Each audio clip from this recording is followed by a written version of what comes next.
Robert Nesta Marley. Pleased to have you as a guest on Like It Is. Thank you.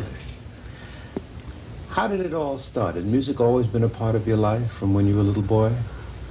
Yeah, you know, growing up musical family, grandfather, mother, uncle, sister, Pitney, everything. What part of Jamaica? St. Anne's, you know. Yeah? That's in the country. What town? A town called Rodnall. It's not well known, you know. It's a little place up in the hills, you know. Yeah. How big is your family? Well, my family is really big family, you know. Malcolm, them family name is Malcolm. There's plenty. That's a good name. Yeah. When did you begin to get involved in music, really? About 1958. Doing what? Well, we were always interested in music, but that time I was learning trade, you know, and meet up some guys who can sing. One named Desmond Decker. And so we started out from kind of rehearse together and thing, you know. And then one day we went away, do some recording. Then I fell after. Mm-hmm. You weren't doing the same kind of things then that you're doing now. What kind of music was it in the beginning? That music was ska. Ska? Ska music, yeah. Well, how does ska differ from reggae? Ska is different in sound, different in style, different playing, you know. Mm-hmm. Ska is a more quicker music than reggae. No relation? Yeah, it's almost the same music breakdown to go much slower, you know. Same root? Yeah.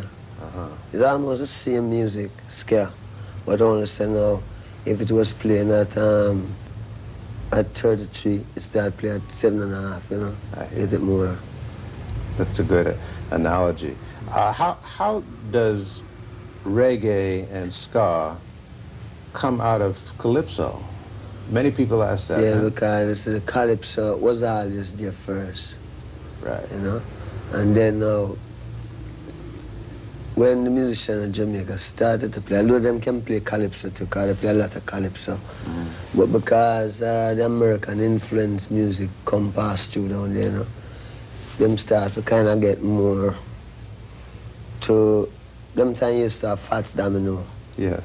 And plenty of them type of people. So after a while now, the music start drift from the reggae. It used to be a music almost like a half blues. And used to play before the ska start, you know. Even people like Joe Higgs, cha-na-na, cha-na-na-na-na, cha-na-na, cha-na-na-na, you know that music? Right. Used to play that plenty. So from there now it developed to people start ching, ching, ching, ching, ching for ska, you know. And then for rocksteady it's like jing, jing, jing. For reggae now it's check, check, check, you know. So you have three different feels. But the three of them can put together again and make one thing still.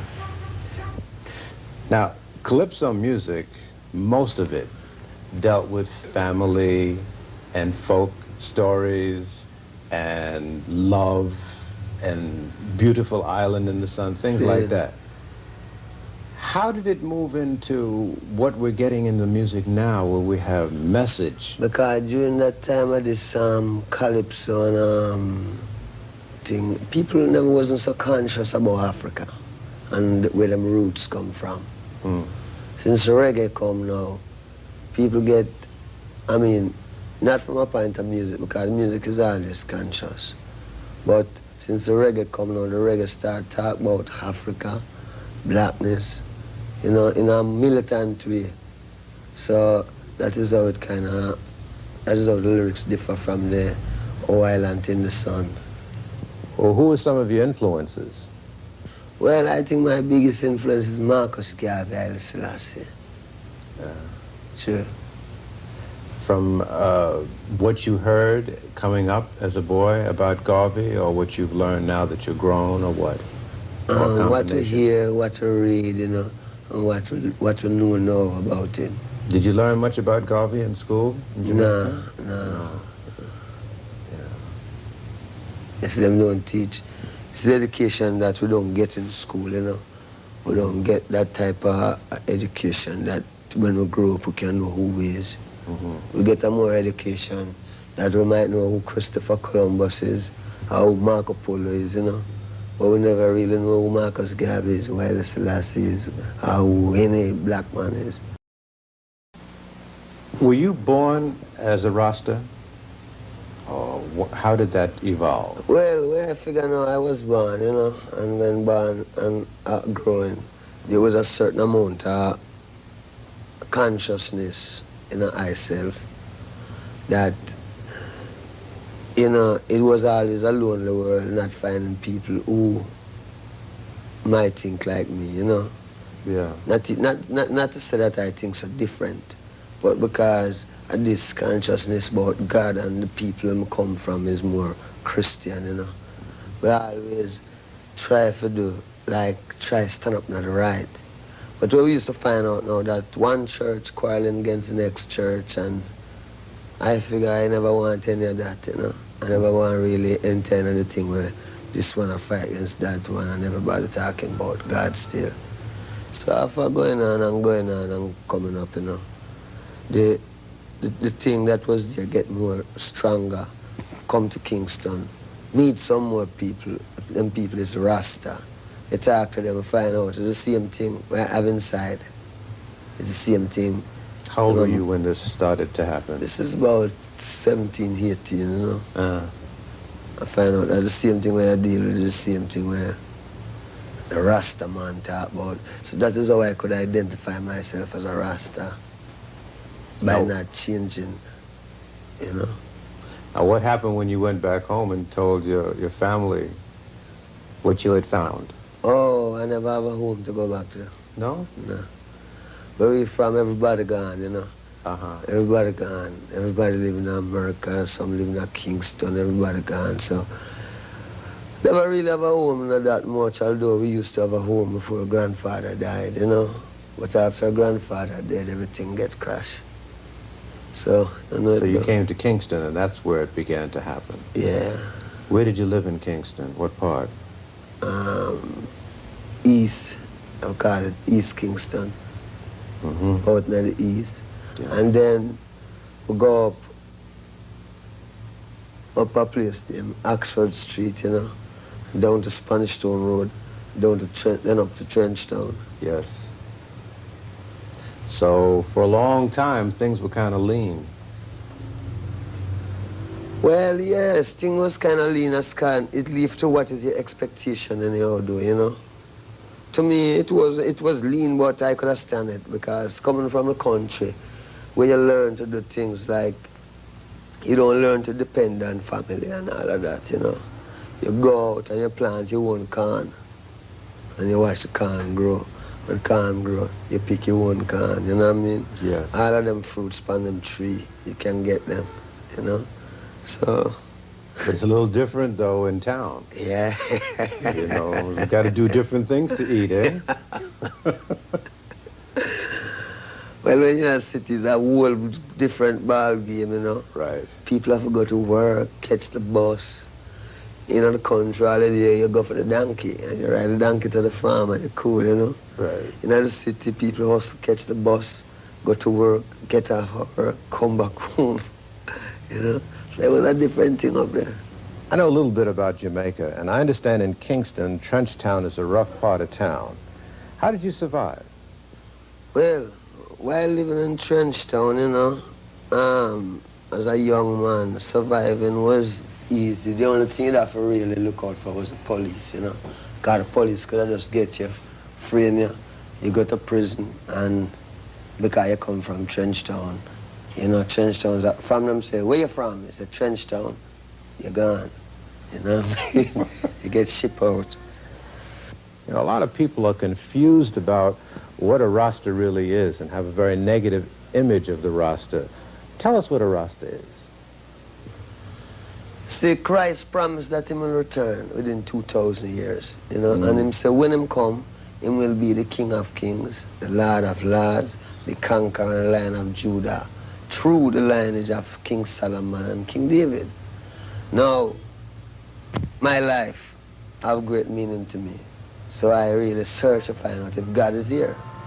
When I search, I look in at Ethiopia. I look all about, looking at Germany, you know, because I'm not prejudiced. I look for God. I looking at Ethiopia, I say, one man stand up with these names, Emperor Haile Selassie, name King of Kings, Lord of Lords, conquering Lion of Judah, through the lineage of King Solomon and King David, written in the Bible. One of my things is that the Bible, them say that King James edit the Bible. Now, my understanding is that King James edit the Bible, I don't think he would edit it for the benefit of black people.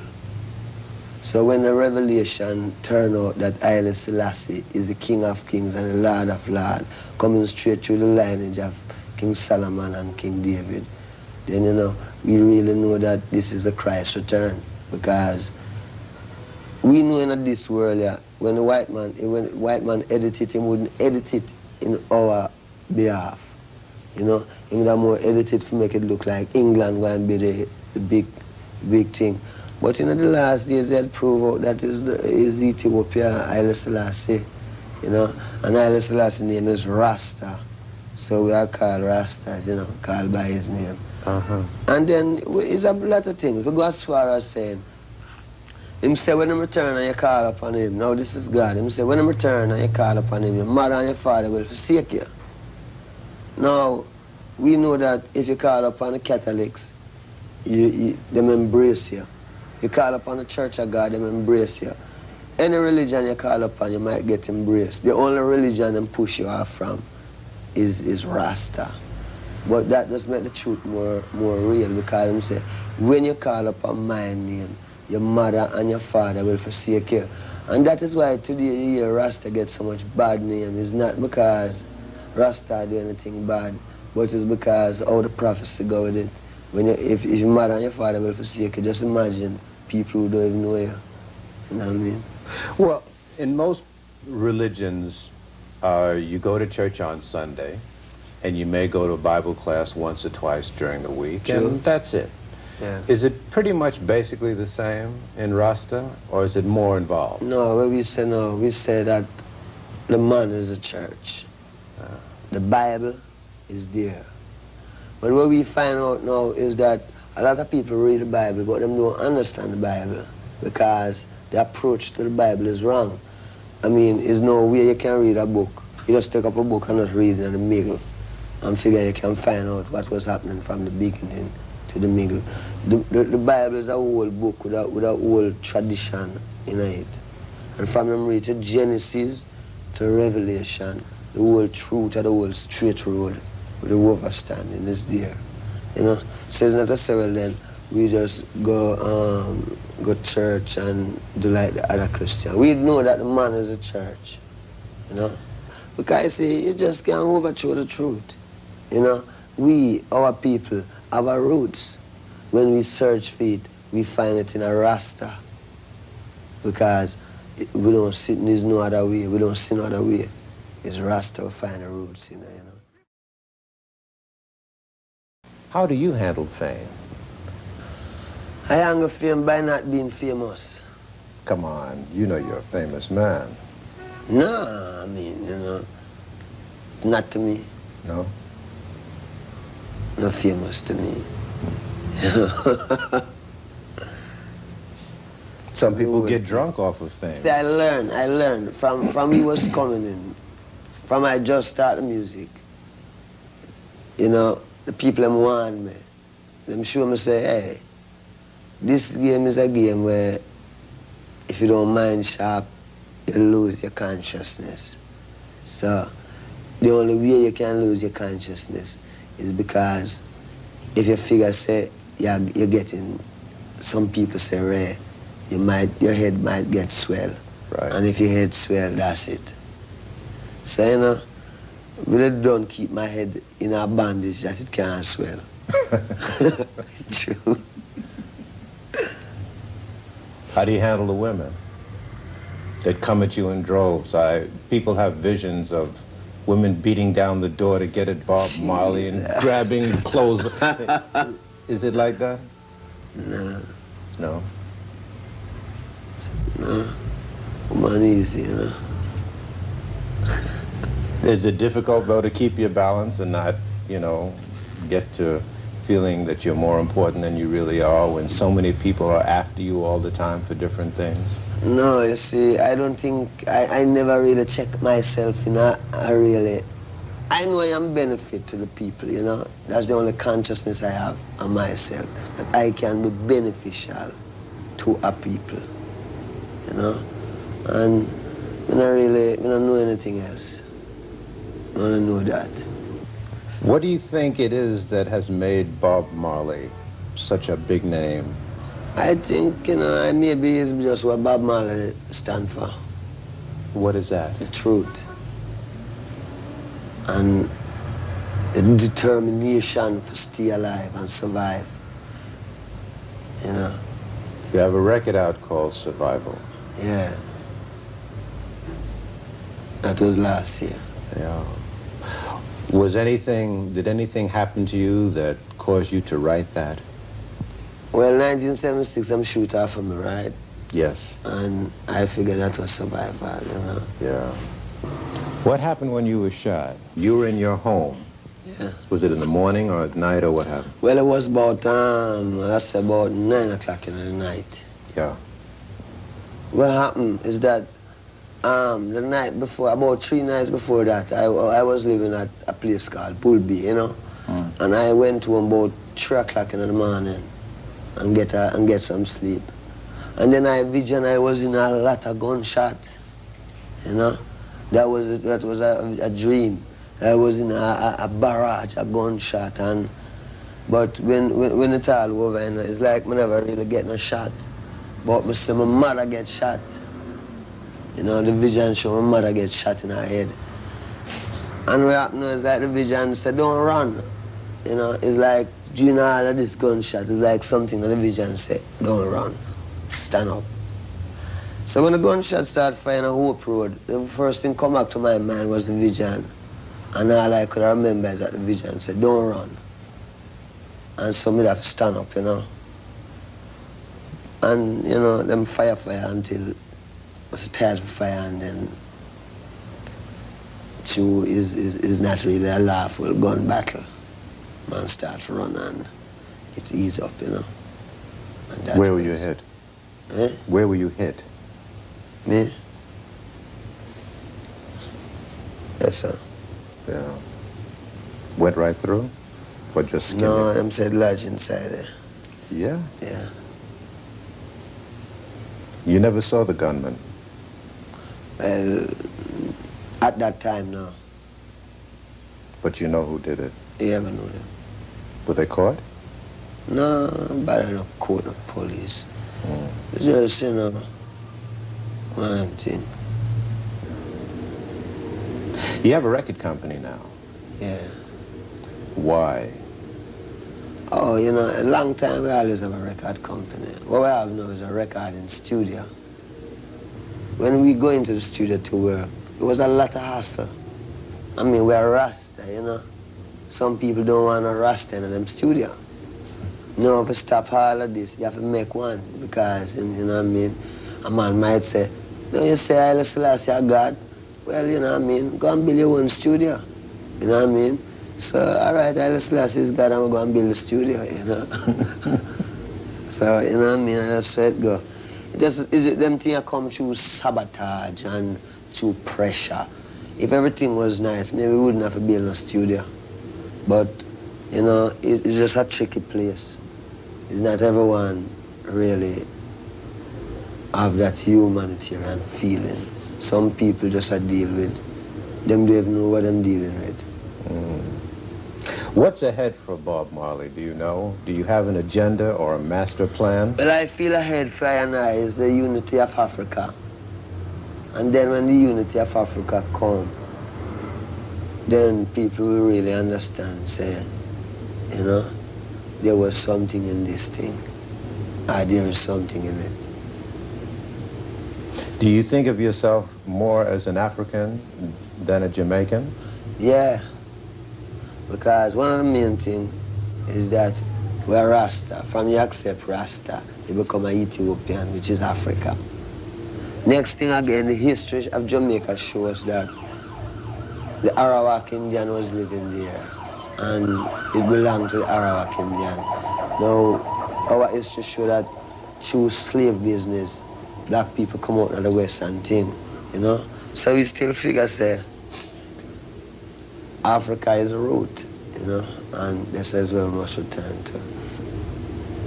What do you see as most of Africa's problems as far as uniting? I mean, I see Africa's problem is that outside people keep on fatiguing the people, you know, and make them can't really get them things together, you know. If it's not this superpower, it's that superpower. But Africa is only a place which part of music exploit, you know. Nobody no really. Africa so rich that it become a man just go to Africa, steal out what he want, steal and carry back in a film country. And Africa stay there like, you know, well, Africa ready. Garvey used to say Africa for the Africans. Is that how you feel? Yeah, Africa for Africans, a woman abroad, you know. True. Will your home base though always be Jamaica, or someday would you like to live in Africa? No, someday be in Africa. Yeah. Maybe we up in Jerusalem. You know what I mean? And then Bible land. And what do you think lies ahead for Jamaica? I think what lies ahead for Jamaica is that Jamaica is a beautiful island. The best thing Jamaica could have been is just like how Jamaica, like how England owned Jamaica. Jamaica must make some part of Africa own Jamaica. You know what I mean? And it work more nicer. I mean, you know. But if it's going to be a thing which probably we always going to have a war. Because the only solution is either them get themselves with Nigeria or with someone, you know what I mean? But make Jamaica become some African, something to do with Africa, that Africa owns Jamaica, you know? But because the people and them whole heap ideology and philosophy where they want to come with, you know, some people want to be Marxist, some want to be this, some want to be that, and nobody don't, and plenty of people don't want to be with them is, and where them is African, and Africa have its own culture, and its own people, and you know, all it needs is people who keep it down for either die out of the earth or something. What is your feeling about the condition of black people here in the United States? I feel like black people should develop themselves, you know, not to several then just develop yourself having a prejudice thing to it. It's just that we are people with our own history and culture. We can educate ourselves. I mean, we are the first creators. So we have to really, everything when you see on this earth here, is a black man make it. And I'm saying that the white man don't make some, but all wisdom come from the black man. You know, a lot of young viewers look up to you and are going to want to hang on every word and every syllable. Do you have a message for young people? Well, you know, the whole thing again is to really check out the truth of Rasta and don't make like follyism. Don't make it check it out. And don't get too busy that you can't check out the truth. Because the truth is there. And Africa awaits its creators. And we know that the people in the West, headwise, it's them ready, you know. Them have to learn, come learn. What them learning in the West, them have to carry it home to them people, make it be a benefit to the people. Because, I mean, how long must the black people suffer? And these are people, you know? And then we have our own culture, we have everything. We don't short anything. We have everything. Plus we have a land that no one is living there. And we must go home to it. And when you go home, you can build all of these big buildings if you want. I mean, if you miss a city, build a city. You know what I mean? If you want a car, you can get a car. I mean, I don't see the big thing. One time America was, you know what I mean, maybe used to have lots of all what I call it, all sort of thing I walk through. Africa is a peaceful place. Then we want to fool black people about the jungle and blah, blah, boom, boom. Where have you been in Africa besides Ethiopia? Zimbabwe, Oh, yeah? yeah, Gabon. How did Zimbabwe strike you? Well, you know, Zimbabwe nice, man. Zimbabwe really nice. I mean, you know, it's like a paradise in a place. You know, when you go in and see it. Beautiful. How did the people react to you? People's great. Yeah. People good. You know, them places when you go and you see how the people, how the land set up, you see people living. You see a man having a mouse on a nice piece of, and then the whole thing about it, the climate, you can go out all the while. You know what I mean? The climate nice outside. Yeah. If you want to look on a few lions and things, you can walk and go. And if you want to see some things that man never make, but it look like somebody make it, that's all Zimbabwe too. Because I go in a place and I see some stone farm, where I know it's not no man make it, but the weight farm, you know, is higher than something. It's really been a pleasant and informative experience talking to you, Brother Marley. Nice. I thank you for your time. I agree. Wish you well. Rasta. During his life, Marley served as a world ambassador of sorts for reggae music. He was inducted posthumously into the Rock and Roll Hall of Fame in 1994. Marley also sold over 20 million records, making him the first superstar to emerge from the Third World. To this day, decades after his death, Marley's music is still widely acclaimed. His family and friends have carried on his musical legacy with their own performances and music. His adopted sons from Rita's previous relationship went on to become Ziggy Marley and the Melody Makers, and became famous in their own right. His record label is being run by other family members to this day.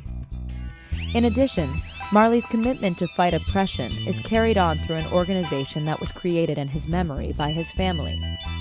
The Bob Marley Foundation focuses on helping people and organizations in developing countries. Bob Marley was an amazing man who made beautiful music and created a legacy that will endure for years to come.